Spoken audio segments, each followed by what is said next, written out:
ఇక ముందుగా వెలుగు పేపర్ని తీసుకుందాం.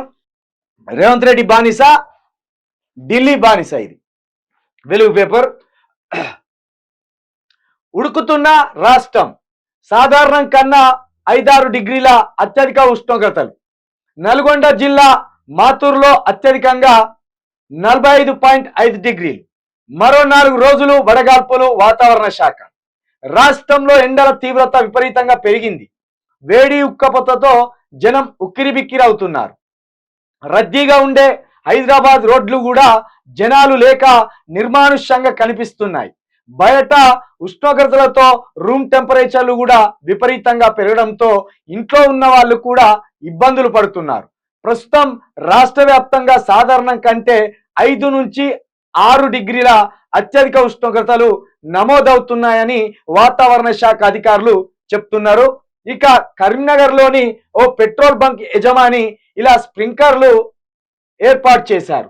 పెట్రోల్ కోసం వచ్చే వాహనదారులు స్ప్రింక్లర్ల నుంచి వచ్చే నీటి బిందువులతో వేడి నుంచి కాస్త ఉపశమనం పొందుతున్నారు. నిజమే, దాదాపుగా ఏప్రిల్ ముగిసినట్టే.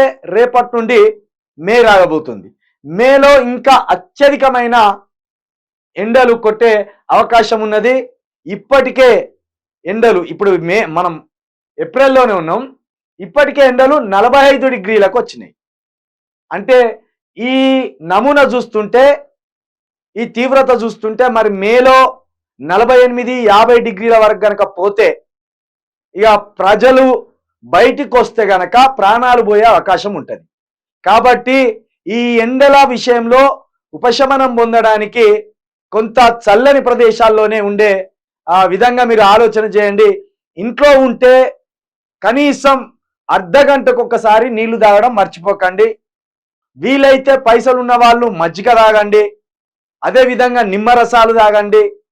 ఎక్కువగా ద్రవ పదార్థాలు తీసుకునే ఆలోచన చేయండి. ఇక అదేవిధంగా కొన్ని దిక్కులో చూస్తున్నాం ఈ మధ్య సోషల్ మీడియాలో, ఎండల పెనం పెట్టి మన ఎగ్స్ కొట్టి పోతే ఆమ్లెట్లు అవుతాయి. అవో గంట ఎండ ఉన్నది. కాబట్టి అంతటి ఎండలో దుస్సాహసం చేసి బయటికి పోయి ప్రాణాల మీదకి తెచ్చుకోకుండా కాస్త ఈ ఎండకాలాలు ముగిసే వరకు జాగ్రత్తగా నీడ పట్టునే ఉండండి. చల్లబూటనే బయటికి పోయి చల్లబూటనే ఇంటికి రండి. ఉదయం 6 గంటల నుండి 10 గంటల లోపే ఏమైనా అవసరతలు ఉంటే తీర్చుకోండి. అదేవిధంగా సాయంత్రం 6 తర్వాతనే బయటికి పోయి మళ్ళీ 10 తర్వాత 11 తర్వాత ఎప్పుడైనా రాత్రి అర్ధరాత్రి వస్తారో అపరాత్రి వస్తారో అది మీ ఇష్టం. కాబట్టి ఇక చిన్నపిల్లలు, ముఖ్యంగా చిన్నపిల్లలను చాలా జాగ్రత్తగా కాపాడుకోండి. కోడి పిల్లలు లాంటి వాళ్ళు ఒట్టిగానే ఈ ఎండగలకు అడ్డం తిరిగి పడే అవకాశం ఉంటుంది. కాబట్టి విరోచనాలు అవుతాయి, వామిటింగ్స్ అవుతాయి, భయంకరమైన ఎండ కొడితే కింద మీద అవుతాం.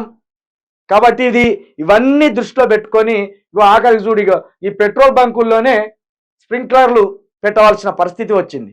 దీన్ని బట్టే అర్థం చేసుకొని కొంచెం జాగ్రత్తగా ఉండండి. ఎండల నుండి మిమ్మల్ని మీరే కాపాడుకోండి.